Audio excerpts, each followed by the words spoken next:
আসসালামু আলাইকুম সম্মানিত দর্শক মণ্ডলী, চ্যানেলের স্টুডিও থেকে আমি রশিদ আহমেদ তারেক আপনাদের সবাইকে স্পোরিয়াম অনুষ্ঠান থেকে আবারও স্বাগত জানাচ্ছি। ধন্যবাদ আমাদের সাথে থাকার জন্য। আমি সময় নষ্ট না করে খুব দ্রুতই প্রথমে আমি শহীদুল আলম রতন ভাইয়ের কাছে যাচ্ছি। হ্যাঁ, আমরা যে একটু বিরতির আগে আলাপ করছিলাম ক্রিকেটে পালাবদল নিয়ে। আমরা আলাপ করছিলাম যে বিসিবির বিভিন্ন আ বি আ বিভিন্ন যে ডাইরেক্টররা যে পদত্যাগ করেন সেগুলো নিয়ে আমরা কথা বলব। তার আগে আমাকে বলা হচ্ছে যে আমাদের বর্তমান অন্তর্বর্তী সরকারের প্রধান উপদেষ্টা বাংলাদেশ ক্রিকেট টিমের সাথে পাকিস্তান সফর শেষে একটু দেখা করেছিলেন। আমরা সেই ছোট্ট ক্লিপটা একটু দেখে আসি দর্শকরা আমাদের সাথে। দেখলাম প্রধান উপদেষ্টা ডক্টর মোহাম্মদ ইউনূস এবং তার উপদেষ্টা মণ্ডলীর বাকি কয়েকজন সদস্যের সাথে বাংলাদেশ ক্রিকেট দলের সদস্যদের একটা সৌজন্য সাক্ষাৎকার। তো রতন ভাই, আপনার কাছে আমি যে আসছি যে আমরা বাংলাদেশ ক্রিকেট বোর্ডের সব ডাইরেক্টরই আমরা চাচ্ছি যে ঢালাভাবে রিজাইন করুন, বা কিছু কিছু ডাইরেক্টর আছেন যারা আসলেই কাজ করেছেন সিনারিওতে এবং তাদের বিভিন্ন ধরনের অবদানের কথা আমরা খালেদ মাহমুদ সুজন তাদের মধ্যে একজন। আমরা সবাই জানি এবং বিশেষ করে আমিও জানি যে একজন মানুষ মানে অত্যন্ত ডিগনিটিওয়ালা মানুষ, এই জন্য তিনি হয়তো বা তার এই পদে থাকতে চাননি এবং রিজাইন করেছেন। আপনি এটা কিভাবে মূল্যায়ন করছেন? কারণ আমরা সোশ্যাল মিডিয়া বা পত্রপত্রিকা বিভিন্ন ধরনের পজিটিভ নেগেটিভ সব কিছুই দেখছি। আমরা যদি ব্যক্তিগত জিনিসগুলো না মেলাই, আপনি কিভাবে এই পদত্যাগটাকে দেখছেন? না, definitely I think it's a just positive steps এবং ওর স্টেপটা ফলো করে আমি আগেও বলছি যে আমাদের বর্তমান যেসব ডাইরেক্টররা আছেন বর্তমানে আগের বোর্ডের ডাইরেক্টর সবারই রিজাইন করা উচিত, so that they will be an opportunity যে ফারুক ভাই এবং ফাহিম ভাই এবং ক্রীড়া উপদেষ্টা মিলে একটা একটা অ্যাডভাইজারি কমিটি করতে পারবে, যে কমিটিটা আগামী ইলেকশনের আগ পর্যন্ত, যতক্ষণ পর্যন্ত বোর্ডের আপনার সমস্ত কাউন্সিলররা যদি ঠিক মতো না হয় এবং বোর্ডের কনস্টিটিউশনটা ঠিক করতে হবে এবং এটার রিফর্ম না করে ইলেকশনটা দেওয়াও ঠিক হবে না। আগে যে সিস্টেম আছে আসলে এনাম যেটা বলতেছিল যে আসলে অনেকে আসছে যেসব ব্যাকগ্রাউন্ড থেকে আসছে, ইটস এ পলিটিক্যাল অ্যাপয়েন্টমেন্টের মধ্যে আমি বলবো যে ইলেকশন তো মানে এটা নাম করা ইলেকশন, এটা হয়েছে। আসলে স্পোর্টসকে আমরা পলিটিক্স থেকে যদি আলাদা না করতে পারি, এটা সবসময় এরকমই হবে। কেউ না কেউ এসে যদি ইনফ্লুয়েন্স করতে পারে। আমি খালেদ মাহমুদ সুজনের কথা একটু বলবো। সুজন আমার অনেক ঘনিষ্ঠ, আমরা একসাথে ক্রিকেট খেলছি। আম, সুজন যে স্টেপটা নিছে এটা একটা এক্সাম্পল। সুজনের নামে আপনি যেটা বললেন অনেক নেগেটিভ অনেক পজিটিভ কথা আছে সোশ্যাল মিডিয়াতে, নট নেসেসারি নাও, অনেক আগেও ছিল। এটা অনেক অনেক জায়গায় অনেক কিছু মিস ইন্টারপ্রিটেশন হয়েছে।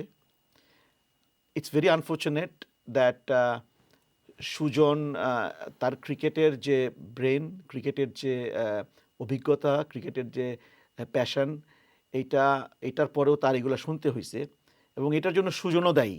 যে সুজন ক্রিকেট বোর্ডে যখন অ্যাজ এ ডাইরেক্টর হিসেবে আসলো, ওর টোটাল জিনিসটাকে সেপারেট করা উচিত ছিল যে আমি আমি আমি কোচিংয়ে থাকবো, কারণ it was his passion. Not only coaching, and mentoring, profession. Mentoring as well প্লেয়ারদের, এবং প্লেয়ারদেরকে মোটিভেট করতে পারতো। সো ও যে পজিশনে বোর্ডে আসছে ওইখানে থেকে ওই দুইটা জিনিস না একটা কনফ্লিক্ট হয়ে গেছে এবং যার ফলে দেখা গেছে যে বিভিন্ন মানুষ মনে করছে, আই ডোন্ট নো, আমি অনেক দিন বোর্ডের ভিতরে ছিলাম না বা অনেকের বাংলাদেশ ক্রিকেটের সাথে এনাম যেভাবে সম্পৃক্ত ছিল আমি ছিলাম না, অনেকে বলছে যে ফেভারিটিজম হয়েছে কিছু, এই ক্লাবে খেলে এই হবে ওই ক্লাবে খেলে এই হবে। আমি জানি না, যে এইগুলো শোনা কথা। এবং যেহেতু সুজনের ক্রিকেট সেন্সটা অনেক ভালো ছিল, বোর্ড প্রেসিডেন্ট ওর কথা শুনতো, ওর কথা ভালোভাবেই শুনতো এবং এটাও খারাপ ছিল। কিন্তু ওর কথা যদি শুনতে হয় তাহলে ওকে ওই দায়িত্ব দিয়ে শোনাতে হবে। ওর কথা আরেকজন নিয়ে পরে ওরটা আরেক দিক দিয়ে চালাই দেওয়া, এটা ঠিক হয়নি। সো আমি যেটা বলবো যে আসলে সুজন নের ওর যে উত্থান বলবো আমি অ্যাজ এ বোর্ড ডাইরেক্টর, এবং ওই এরপরে যে ওর নামে যে বিভিন্ন ওর যে পতনে বলবো আমি আরেক দিক দিয়ে, এটার জন্য সুজন যেমন দেয়, আমাদের সিস্টেমটাও একই সাথে দেয়। এবং ওর ও ও ক্রিকেটের জন্য যেটুক দিছে আরও দিতে পারবো। কেউ কেউ বলতেছে, আমি কবে শুনলাম যে আমরা সুজনকে মিস করছি, আমরা একটা বিশাল বড় জিনিস মিস করছি। না, আমরা সুজনকে কিন্তু মিস করি নাই। He is there to give back to cricket. ও তো বাংলাদেশে এখনও আছে। ও বরঞ্চ ক্রিকেটের বোর্ডের বাইরে থাকলে আরও ভালো দিতে পারবে। সো আমরা যেন এইসব কথা না বলে সুজনকে ডিমোরালাইজ না করি। So he can still give, he is a young, ও কত আমার বয়স যেরকম এরকমই হবে, 50+, alright. So he got plenty of time to give back to Bangladesh cricket, give back to cricketer যারা ওর কথা শুনে উদ্বুদ্ধ হয়েছে এবং ন্যাশনাল টিম পর্যন্ত খেলতে পারছে, এবং হি is a good contributor of those factors. এটার সাথে আরও যেটা বলবো যে আসলে আমাদের অন্যান্য যারা ক্রিকেট বোর্ডের ডাইরেক্টর হয়েছে, আমাদের আকরাম ভাইয়ের কথা বলেন, আমাদের মাশরাফির কথা বলেন, ইটস আনফর্চুনেট যে তাদের টেনে আনা করা হয়েছে, টেনে এনে করা রতন ভাই হয়েছে। আমাদের সাথে একজন দর্শক লাইনে আছেন, দেখি ওনার সাথে একটু কথা বলে আপনার কাছে আবার আসতেছি। আসসালামু আলাইকুম দর্শক, আপনি আপনার নাম বলুন এবং আপনার মতামত আমাদের সাথে I'm শেয়ার করুন। calling from Newby Park, London. This is Teshamuddin Bulbul. How are you, Tarek? বুলবুল ভাই আসসালামু আলাইকুম, ভালো আছেন, how are you? Anyway, I just heard Rotan Bhai was saying while I was waiting to talk to you guys. আসলে আমি এই সুজনের ব্যাপারে আলাপ করতে চাইছিলাম যে this is very unfortunate যে এত বোর্ডের সবাই থাকতে he is the one have to resign first. Because I don't know, দুর্জয় নাইমুল ইসলাম দুর্জয় উনি তো রিজাইন করছে, উনি কি করতেছিল, he was talking rubbish before anyway. আর আমার মনে হয় ক্রিকেট প্লেয়ার হইলেই যে ভালো অ্যাডমিনিস্ট্রেটর হবে এটাও ঠিক না। যেমন সাবির হোসেন চৌধুরী ছিলেন আগে, আই ডোন্ট নো, রতন ভাই maybe knows, I don't know how much cricket he played, but he was a very good. এখন ফারুক ভাই উনি আমার মনে হয়, আমি যতটুকু জানি, he was a very good businessman at the moment. উনি সুজনের মতো কিছু করছে কিনা গ্রাস রুটে ক্রিকেটের সাথে, he is the only one I think in whole, you guys knows more than me, তো উনি একমাত্র ছিল যে গ্রাসরুট ক্রিকেটের সাথে জড়িত। And so many Bangladeshi cricketers ওর কথা বলে। I played with him long time back. He's such a nice guy, very humble and down to earth. And he's the one first need to move. This is very surprising and বুলবুল ভাই আমি আসলে- একটু interrupt করি, আসলে ব্যাপারটা হচ্ছে your guards, আত্মসম্মান, dignity, ব্যাপারটা হয়তো এই জিনিসটাই হয়তো প্লে করছে, উনি নিজে থেকে definitely, but it is a big loss, it's a big loss. But আসার কথা হলো রতন ভাই যেটা বললেন যে উনি হয়তো পরিচালকের পদ থেকে পদত্যাগ করেছেন, আমাদের ফারুক ভাই এখন আছেন, আমি শিওর বোর্ডে যারা আছেন তারা হয়তো সুজন ভাইয়ের যে এক্সপার্টিস বা ডেডিকেশন, পেশেন্স, সেটা definitely. অন্য কোনো ক্যাপাসিটিতে কাজে লাগাবেন, অন্য কোনো ভাবে। I hope so. Anyway, thank you guys. Thank you Bulbul ভাই Very ফোন nice করার জন্য। program. Thank you Okay, very আসসালামু much. আলাইকুম। Take care. আসসালামু আলাইকুম। Assalam. তো আমি এখন সম্পূর্ণ একটা ভিন্ন প্রসঙ্গে আসি। এই যে আপনি শুরু করেছিলেন বা মুশতাক বাবুল ভাই শুরু করেছিলেন সাকিব আল হাসান আর মাশরাফি মুর্তজা। তা আমরা দেখলাম যে গত 15 বছরে বাংলাদেশে এক ধরনের একটা কালচার তৈরি হলো যে কোনোভাবে রাজনৈতিক দলের সাথে সম্পৃক্ত হয়ে রাজনীতির সাথে যুক্ত হয়ে যাওয়া। ওইটা অবশ্যই যে আপনি যদি দেশের সেবা করতে চান, রাজনীতির ছায়াতলে আপনাকে যেতেই হবে, বড় পরিসরে করতে হলে। কিন্তু আপনি যখন খেলছেন, সার্ভ করছেন ন্যাশনাল টিমের হয়ে, আপনি যখন সারা দেশের আইকন, আমি সাকিব আল হাসানের কথাই বলছি, আপনি যখন সারা দেশের আইকন, সারা দেশের মানুষ যখন আপনি যখন একটা পার্টিকুলার দলের হয়ে যাবেন, তখন আপনি নিজেকে বাকি হয়তো অর্ধেক মানুষের থেকে আপনি আলাদা করে ফেললেন। এর নাম একজন সাবেক খেলোয়াড় হিসেবে আপনি ব্যাপারটা কীভাবে দেখছেন এখন? আর রতন ভাই যেটা বললেন, বোর্ডে এখন জগাখিচুড়ি অবস্থা। আমরা জানি যে সাকিব আল হাসান সবসময় যুগে যুগে আসে না প্রত্যেক দেশে, বাংলাদেশ দলের অত্যন্ত গুরুত্বপূর্ণ খেলা, তার উপরে এখন একটা হত্যা মামলা, রাজনৈতিকভাবেই হোক আর যেভাবে হোক একটা হত্যা মামলা আছে। একজন খেলোয়াড়, এটা কীভাবে সম্ভব যে শুধুমাত্র অ্যাওয়ে সিরিজ খেলবে, সে বাংলাদেশে যাবে না হয়রানির বয়ে? এটা মানে এই পুরো ব্যাপারটা আপনি কীভাবে দেখছেন? কিছু কিছু ব্যাপার আছে, যেমন ওর সাথে আমাদের সাবেক প্রধানমন্ত্রী অনেক ভালো সম্পর্ক ছিল এবং উনি পছন্দ করতেন এটা অস্বীকার করার নয়। বাট সাবেক প্রধানমন্ত্রী কিন্তু যখন বলবেন যে না তুমি এবার নির্বাচনে দাঁড়াইতেই হবে কোন একটা দলের পক্ষে, কেউ কিন্তু ডিনাই করার কিন্তু কিছু ছিল না। আমি এখানে একটু অ্যাড করি। জি, হ্যাঁ, আমি সত্য মিথ্যা বলতে পারবো না, মুশতাক বলবে, আপনি সাংবাদিক, আপনি হয়তো জানতে পারবেন। আমরা ওই সময় জেনেছি ইলেকশনের আগে সাকিব নিজের থেকে বিভিন্ন দলের সাথে কিন্তু যোগাযোগ করেছেন যে উনি এমপি হতেই চেয়েছিলেন। যদি এখান থেকে আওয়ামী লীগ থেকে নমিনেশন না পান, উনি আরও কিছু কিংস পার্টি অমুক তমুক বিভিন্ন জায়গায় কিন্তু উনি দৌড়াদৌড়ি করেছেন, দৌড়ঝাঁপ করেছেন, ওনার কিন্তু এই ছিল এমপি হওয়া। আপনি কিভাবে বলবেন? হ্যাঁ, আমি আপনাদের কাছে ওই প্রশ্নটা রাখলাম এবং আমি একইভাবে ওই মাশরাফি মুর্তজার ব্যাপারটাও নিয়ে আসছি। আর যদি বলি যে প্রেশারাইজও হইতে পারে, কারণ কেউ যদি প্রধানমন্ত্রী বলে যে তুমি নির্বাচন করতে হবে বা আমার দল থেকে করতে হবে, তাহলে আসলে পিছিয়ে যাওয়ার কিছু নাই, কারণ সবারই একটু ইচ্ছা থাকে এমপি হবো, হবে। বাট আমার মনে হয় যে সাকিব এটা রিগ্রেট করছে এখন। আর হলো গিয়ে অবশ্যই প্লেয়িং পিরিয়ডে দুইটা চালানো অবশ্যই অসম্ভব, স্পেশালি বাংলাদেশের মতো একটা পলিটিক্যাল ডিভাইডেড কালচারে। কারণ হলো গিয়ে এন্ড অফ দ্য ডে আপনার ফ্যান্স কিন্তু পুরো বাংলাদেশে, so you cannot divide your fans একটা দলকে সাপোর্ট করার জন্য। আমি আশা করব যে আসলে এগুলি থেকে ভবিষ্যতে শিক্ষা নিবে আমাদের বাকি খেলোয়াড়রা এবং সাকিব অবশ্যই এটার জন্য রিগ্রেট করবে, আমার কাছে মনে হচ্ছে রিগ্রেটও করছে। আর এইটা কিন্তু কাম্য নয় যে আসলে বাংলাদেশে যেতে পারছে না, ঠিক আছে অনেক কিছু হয়ে গেছে এখানে, বাট বাংলাদেশে যেতে পারছে না বা নেক্সট হোম সিরিজে আমরা ওকে পাবো না, এরকম একটা সমস্যার মধ্যে আমরা আছি। সো এরকম উচিত না, কারণ হলো গিয়ে প্লেয়িং পিরিয়ডে আপনি যখন কোনো একটা রাজনৈতিক দলের সাথে আপনি যুক্ত হয়ে যাবেন, আপনার কিন্তু অবশ্যই মনোনিবেশে অনেক প্রবলেম হতে পারে, যেটা হয়নি সাকিবের, বিকজ সাকিব এমন একটা প্লেয়ার মার্ডার কেসের ইয়ে নিয়েও এখানে এসে অনেক ভালো বোলিং করেছে বা পাকিস্তানে ভালো বোলিং করেছে, বাট সাকিব মতো তো সবাই না। বাট আমি বলবো যে সবাইকে ভবিষ্যতে সাকিব এবং মাশরাফির এখান থেকে একটা উদাহরণ টেনে শিক্ষা নেওয়া উচিত। ধন্যবাদ। মুস্তাকবল ভাই, আপনি ব্যাপারটা কিভাবে দেখছেন, এই যে খেলোয়াড় থাকা অবস্থায় রাজনীতিতে চলে যাওয়া, বা আবার দলের অত্যন্ত গুরুত্বপূর্ণ খেলোয়াড় যাকে ছাড়া আমাদের দলের মানে অনেক বড় ক্ষতি হয়ে যেতে পারে, একজন সাকিব মানে একজন ব্যাটসম্যান একজন বোলার বেশি নিয়ে খেলা? Thank you. যেমন এনাম বললো যে হয়তোবা সাবেক প্রধানমন্ত্রীর একটা প্রেশার ছিল, প্রেশারটা থাকতেই পারে, কেননা সবার একটা চুজ আছে।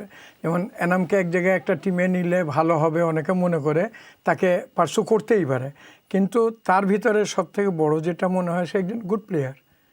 ন্যাশনাল ইন্টারন্যাশনাল লেভেলে 15,000-এর মতো রান, কিছু কম মনে হয় 15,000, 700-র উপরে উইকেট। তার খেলা যখন দিত, খেলার সময় সে 100% ডেডিকেশন দিত, কিন্তু তার যে পয়সার প্রতি একটা লোভ ছিল, এটাও মানে বিভিন্নভাবে প্রতীয়মান। আমি নিজে প্রত্যক্ষদর্শী, যেখানেও একটা কোম্পানির সাথে ডিল হয়েছিল সেখানে আমিও ছিলাম। সো এই যে জিনিসটা, এখানে যে কোম্পানিটা, এটা খুব একটা বড় কোম্পানি না, কিন্তু সেখানে পয়সার উপরে সে বিক্রি হয়েছে। একটা ছেলে পলিটিক্স, খেলা, ব্যবসা, ওই কমিউনিটি অ্যাক্টিভিস্ট সবগুলো হওয়া সম্ভব না। তো সাকিব এবং মাশরাফি কিন্তু একটু ডিফারেন্ট, কিন্তু সাকিব মাশরাফির এ থেকে আমি বর্তমান প্লেয়ারদের বলবো এটা থেকে শিক্ষা নেওয়া উচিত যে খেলা এবং রাজনীতি দুটা ডিফারেন্ট। খেলা শেষ করার পরে রাজনীতিতে আসা, যেমন ইন্ডিয়া হচ্ছে, এবং সেটা আপনি এই সাকিব কিন্তু রিটায়ার্ড করলেও সাকিবই থাকবে, কিন্তু এখন যেটা হচ্ছে, এখন সে দেশে যেতে পারবে না। কিন্তু এটাও একটা কিন্তু মানে খুব রহস্যজনক যে যখন তার নামে কেসটা দেওয়া হয়েছে, তখন সে আমেরিকায় মেজর লিগ খেলছে, তারপরে সে ওখান থেকে কানাডা লিগ খেললো। তখন তাকে, যেহেতু সে সরকারি দলের ওই যে একটা একটু মানে রুট হয়েছে বলির পাঠা, যে তার নামেও জোড়া গেল কেস। তবে হ্যাঁ, কেস কিন্তু এখন এফআইআর হয়নি, যার জন্য ফারুক বলছে না যে কেস যতদিন না এফআইআর হবে, যতদিন হবে সাকিব খেলবে। কিন্তু এইভাবে তো খেলা চলতে পারে না। সে বিদেশ থেকে, পাকিস্তান থেকে ইংল্যান্ড থেকে ইন্ডিয়া থেকে আবার আমেরিকায় গিয়ে সে ইন্ডিভিজুয়াল প্র্যাকটিস করবে। This is not a game. তবে এই ধরনের এটা আমি যেটা বলবো, বর্তমান প্লেয়ারদের শিক্ষা হওয়া উচিত যে রাজনীতিতে গেলে after the game. Even the এনামকেও বলবো, এনামেরও যে পপুলারিটি, এনামও সিলেট থেকে বা যে কোনো পার্টি থেকে তাকে অফার হতে পারে, কিন্তু খেলা চলাকালীন এখানে যোগ না যাওয়াটাই ভালো। ধন্যবাদ। রতন ভাই, আপনার কাছে আমি একটু বড় পরিসরে একটু প্রশ্ন করব। আমরা সবাই জানি যে হাতুড়ের সঙ্গে এখন বাংলাদেশের প্রধান কোচ, উনি একবার এসেছিলেন, একটা স্টেন্টে ছিলেন, তারপরে উনি চলে গেলেন, আবার আমরা তাকে নিয়ে আসলাম। আমরা সবাই জানি যে বর্তমান বোর্ড প্রেসিডেন্ট ফারুক ভাই যখন চিফ সিলেক্টর ছিলেন, তখন হয়তো হাতুড়া সিংয়ের কিছু ইনফ্লুয়েন্সের কারণে উনি সেখান থেকে রিজাইন করতে বাধ্য হয়েছিলেন বা পোস্ট ছেড়ে দিতে। এখন উনি প্রেসিডেন্ট এবং উনি এসে উনার মতামতটা কিন্তু পরিষ্কার করে যে উনার ব্যক্তিগত অভিমত হলো যে হাতুড়া সিংয়ে বাংলাদেশের প্রধান কোচ না থাকা। সাম্প্রতিক পাকিস্তান সিরিজের সাফল্য, আমাদের অভাবনীয় সাফল্য আমি বলবো, সেই জিনিসটাকে হয়তো একটু চাপা দিয়ে রাখা হচ্ছে। আচ্ছা, আপনার কাছে কি মনে হচ্ছে যে আপনি সাকিব মাশরাফির প্রসঙ্গটা আপনি হয়তো ওনারা বলছে, আপনি বলবেন, কিন্তু বাংলাদেশের যে কোচিংয়ের সিচুয়েশন, যে একটা অস্বস্তি আমরা যেটা দেখি বোর্ড প্রেসিডেন্ট এবং প্রধান কোচের মধ্যে, আমরা এই জিনিসটা থেকে কীভাবে বেরিয়ে আসতে পারি বা সমাধান কি? যদি হাতুড়ি সিংয়ে না হোক, আমরা আবার বিদেশি কোচে যাব নাকি আমাদের দেশি কোচদের কোনো সুযোগ দিবেন? না, আসলে আপনি যে কোনো দেশের, আপনি যখন ন্যাশনাল কোচ একটা আনবেন, তার একটা ফ্রিডম থাকা দরকার, এটা আছে। কিন্তু ওই ফ্রিডম যদি প্লেয়ারদের মধ্যে কনফ্লিক্ট শুরু করে, এটা যদি বাইরের থেকে প্রতীয়মান হয় এবং যদি দেখে বোর্ডের টপ লেভেল থেকে। একটা জিনিস একটু অ্যাড করি, তাহলে আপনার হয়তো বলতে সুবিধা হবে। আমরা দেখি বাংলাদেশের এই যে সুপারস্টার প্লেয়ার যারা, আমি আজ পর্যন্ত একজনও দেখলাম না যে মাঠ থেকে বিদায় নিচ্ছে। এটা বড় বড় বড় মুশকিল। আমি বলবো এটাতেও। তো আমি যেটা বলতেছিলাম যে আসলে এটা আমাদের বোর্ডের একটা বড় ব্যর্থতা যে যখন হাতুড়া সিং এর ব্যাপারটা এক্সপোজ হলো, যে বোঝা গেল যে there is something that he is also involve, immediately step in করা দরকার ছিল। যেখানে একটা লাস্ট যেই প্রবলেমটা ছিল সাকিব তামিমের একটা দ্বন্দ্ব, এটা কোনোভাবেই হওয়া উচিত ছিল না। এবং ভিতরে কি হয়েছে আসলে আমি বলতে পারবো না, হয়তো বেনাম আমার চেয়ে ভালো হয়তো বা বলতে পারবে। কিন্তু এর আগে দেখেন হাতুড়া সিংহে আমাদের দেশে কোচ ছিল, চলে গেছিল, তারপর আবার তাকে সেকেন্ড টাইমে তাকে আনা, এটা ভুল হয়েছে বোর্ডের। কেন আনছে আই ডোন্ট নো। আমাদের দেশে একটা কথা প্রচলন আছে যে শ্রীলঙ্কান একটা কনসোর্টিয়াম কাজ করে এখানে, শ্রীলঙ্কা মাফিয়া, আপনি মানুষ বলে মাফিয়া। তো এইখানে একটা কাজ করে। তো এইখানে আসলে আমাদের প্রত্যেক বড় বড় কোচদের যারা ইন্টারন্যাশনালি বিভিন্ন টিমে কাজ করে তাদের এজেন্টস থাকে, তো তাদের একটা ইন্টারেস্ট থাকে, ইনফ্লুয়েন্সের ব্যাপার থাকে এখানে, অনেক জিনিস আছে এখানে। তো হাতুড়া সিংহে যে কোচ হিসাবে কিন্তু হি is a good coach, but good coach হইলে যে ও যে আমাদের টিমের কিছু ক্ষতিও করছে এটাও কিন্তু আমাদের বলতে হবে। আমাদের টিম ভালো করতেছে, yes he played some role. Head coach যদি একটা ন্যাশনাল টিমের রেজাল্ট ভালো করে দিতে পারে তাহলে তো ওরে নিয়ে অন্য দেশে নিয়ে গিয়ে বসা দিলে তো ওইখানে ভালো। It's not that easy, there are so many factors. একটা টিম ভালো করার পিছনে there are so many factors. And head coach, yes, একটা দেশের ভালো করলে প্রেসিডেন্ট, প্রধানমন্ত্রী সে বাহাবা নিবে, হ্যাঁ, এটাই স্বাভাবিক। টিম ভালো করলে ক্যাপ্টেন এসে ট্রফি নেয়, এটাই স্বাভাবিক। ক্যাপ্টেন যদিও পারফর্ম না করলে ক্যাপ্টেন এসে ট্রফিটা নিবে, ক্যাপ্টেনের নাম হবে। সো এইসব ওরে কথা হচ্ছিল যে ও হয়তো বা পাকিস্তান সিরিজের পরে ও থাকতে পারবে না। কিন্তু যখন এত ভালো করলো তখন আসলে আপনি ওইভাবে স্যাক করতে পারেন না। আমি মাঝখানে বলতেছিলাম সে লাস্ট ইয়ারে যদি আপনি এফএ কাপ ফাইনালের দিন দেখেন, ম্যানচেস্টার ইউনাইটেডের কোচকে একদম আগের দিন রিজাইনই করে ফেলাইছে, সে পরের দিন স্যাক। কিন্তু ওই এফএ কাপ জিতা গেল, ও চিঠিকা গেল। সো ইটস অ্যাবসলিউটলি ওই রকম হয়ে গেছে আমাদের হাতুড়া সিংহে। বাট হাতুড়া সিংহে যেহেতু ভালো করছে, let him stay in this India series. তারপরে I think we need to make a bold decision about him, যে আমাদের টিমের যে ক্ষতিটা করছে এটা অনেক বড় ক্ষতি করছে।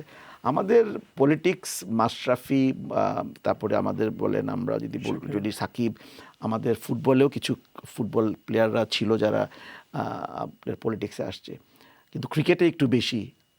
ফর্চুনেটলি বা আনফর্চুনেটলি যেটাই বলেন, cricket is such a popular game in Bangladesh. এর চেয়ে ভেরি পপুলার আমাদের সুপারস্টার, আপনার সিনেমার হিরোরাও কিন্তু এত সুপারস্টার না। এটাই স্বাভাবিক। একটা প্রেসিডেন্ট বা প্রধানমন্ত্রী চাইবে যে ওই ছেলেটা আমার দলে আসুক, এই ছেলেটা আমার দলের একটা ফিগার হোক।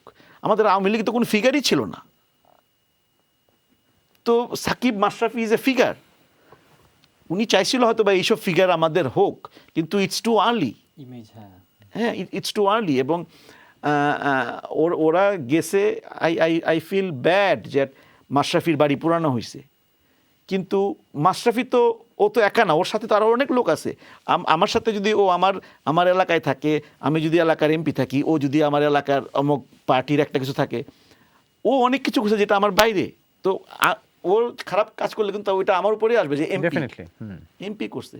তারপরে এমপির ভাই বোন থাকে, এমপির বাবা মা থাকে, এমপির আরও আত্মীয় স্বজন থাকে, তার অনেক কিছু করে যেটা মাশরাফি যতই ভালো হোক, ওই যে তার আশেপাশের যেসব ফ্যাক্টরগুলো যেগুলো বলতেছিলাম আমি, আত্মীয় স্বজন, বন্ধু বান্ধব, পলিটিক্যাল অ্যাফিলিয়েটেড যারা আছে, ওরা তো ওর মতো ভালো ছিল না। তো এর জন্য ইটস ভেরি আনফর্চুনেট। এবং আমাদের আরও ভবিষ্যতে দেখা যাবে যে এরকম ইনফ্লুয়েন্স হবে না তা না, ইনফ্লুয়েন্স করবে, তাদের নিতে চাবে। কারণ আমাদের দেশে পলিটিক্যাল ফিগার যারা আছে, দে আর নট এ ফিগার। ওই যে আপনার মানে পলিটিক্যাল দেউলিয়াপনা যেটা হয়, they are not a figure. আমাদের ক্রিকেট ফর্চুনেটলি অনেক আছে। আপনি সিলেটে ওরে দাঁড়া করায় দেন, he will be a figure, he will be better then. আপনি যদি জেনুইন মানুষের, জেনারেল মানুষ যদি বলেন, মানুষ বলবে যে না, এনাম রে আমরা চাই না বিএনপির অমুক, আওয়ামী লীগের অমুক, তমুকের তমুক। নো, এইটা হচ্ছে আমাদের ক্রিকেটের জন্য। We are lucky that we are part of cricket community. হ্যাঁ, এবং আমাদের ক্রিকেটটা আমাদের দেশটাকে অনেক অনেক দূরে নিছে। আমাদের স্পোর্টসটাকে পলিটিকের বাইরে নিতে হবে। আমাদের স্পোর্টস আমাদের দেশে অনেক কিছু দিতে পারে, অনেক পজিটিভ জিনিস আনছে আমাদের ক্রিকেট আমাদের দেশের জন্য। আমাদের বাংলাদেশ টিম এখনও ভালো করতেছে। আমাদের ইনফ্রাস্ট্রাকচারের যে অবস্থা, আমাদের যে ডোমেস্টিক ক্রিকেটের যে অবস্থা, এরপরও যে আমরা ভালো করতেছি, আমরা টেস্ট সিরিজ জিততেছি, আল্লাহর কাছে হাজার হাজার শুকরিয়া যে আমরা করতে পারতেছি এরকম। ইভেন পাকিস্তান দেখে না তো ওয়ার্স্ট, পাকিস্তানের ইনফ্রাস্ট্রাকচার কিন্তু ক্রিকেট ফেসিলিটি আমাদের চেয়ে অনেক ভালো, কিন্তু ওদের অ্যাডমিনিস্ট্রেশনটা একদম পোর, ওদের ডেভেলপমেন্ট যেই থিম যেটা একদম নষ্ট হয়ে গেছে, একসময় ছিল এখন নাই। ডোমেস্টিক ক্রিকেট ঠিক মতো হয় না, আমাদের মতো হয়ে গেছে পাকিস্তানের এই অবস্থা। তো এখন আমাদের দেশে একটা চেঞ্জ আসছে এবং এই চেঞ্জটাকে পজিটিভভাবে নিতে হলে আমাদের কালেকটিভলি কাজ করতে হবে। আমাদের বোর্ডটাকে ইমিডিয়েট রিফর্ম করতে হবে। রিফর্ম মিন্স যারা রিজাইন করে নাই তাদের রিজাইন করে ফারুক ভাই, ফাহিম ভাই এবং আমাদের বোর্ডের আমাদের এনএসসির যে আমাদের ক্রীড়া উপদেষ্টা আছেন, ওনাদের মাধ্যমে আমাদের একটা কমিটি করে আমাদের সমস্ত সেক্টরগুলোকে, আমাদের game education is very very important, game ডেভেলপমেন্টের পার্ট, আমাদের টুর্নামেন্টগুলো যেগুলো হওয়ার দরকার, আমাদের গ্রাসরুটে খেলা নষ্ট হয়ে গেছে। আপনি বলতেছিলেন যে আমাদের একাডেমিগুলো আসতেছে, একাডেমিগুলো they are playing a huge role আমাদের দেশে ক্রিকেটই কিন্তু হয় না, এই একাডেমির কোচরাই বাঁচায় রাখছে আমাদের ক্রিকেট এখন পর্যন্ত। হ্যাঁ, এবং ওরা নিজেরা চেষ্টা করে, নিজেরা করে। ওদেরকে আপনি যদি আরও রিসোর্স দেন, ওদেরকে যদি আপনি আরও ইনফ্রাস্ট্রাকচার এনভায়রনমেন্টটা ক্রিয়েট করে দেন, I think they are the asset. আমাদের ওই সেক্টরটাকে এখন ভালো করতে হবে। ওইটা কিন্তু আমার হিউজ সেক্টর হয়ে গেছে একাডেমিটা আমাদের বাংলাদেশে। এদেরকে যদি আমরা রিচ করতে পারি। আমরা অনুষ্ঠানের একবারে প্রায় শেষের দিকে চলে আসছি। আপনি অনেক মূল্যবান কথা বলেছেন। আশা করি আমাদের দর্শক যারা আছেন তারা রতন ভাইয়ের এই কথাগুলো থেকে বুঝতে পারবেন যে আমাদের ক্রিকেটকে এগিয়ে নিতে হলে বাংলাদেশ ক্রিকেট বোর্ডকে এখন কী করতে হবে।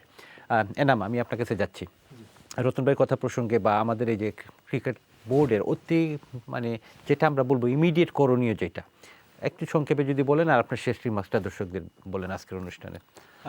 ইমিডিয়েট আসলে আমি বলবো যে আমাদের উচিত হলো যে সিরিজগুলো হবে এগুলি যাতে আমরা আসলে ওয়ার্ল্ড ক্রিকেটের সাথে করে, স্পেশালি সাউথ আফ্রিকা সিরিজটা যাতে আমাদের বাংলাদেশে হয়, যেটা নিয়ে একটু টানাপোড়েন চলছে। আর হলো যে আমাদের সামনে যে ডোমেস্টিক ক্রিকেটগুলো যাতে আমরা সুন্দরভাবে সচল থাকে, এটা হলো গিয়ে বোর্ডের প্রথম চ্যালেঞ্জ। আর গ্রাসরুট লেভেল এটাকে আমরা চাইলেই পারি, যেটা আসলে গেম ডেভেলপমেন্ট একটা খালি জায়গায়, ভেরি ইম্পর্টেন্ট জায়গা বাংলাদেশ ক্রিকেট বোর্ডের, এটা যাতে সচল হয় এবং এটার কাজটা যাতে আমাদের আসলে অনেস্টভাবে হয়, সৎভাবে হয়। ধন্যবাদ। মুশতাক বাউল ভাই।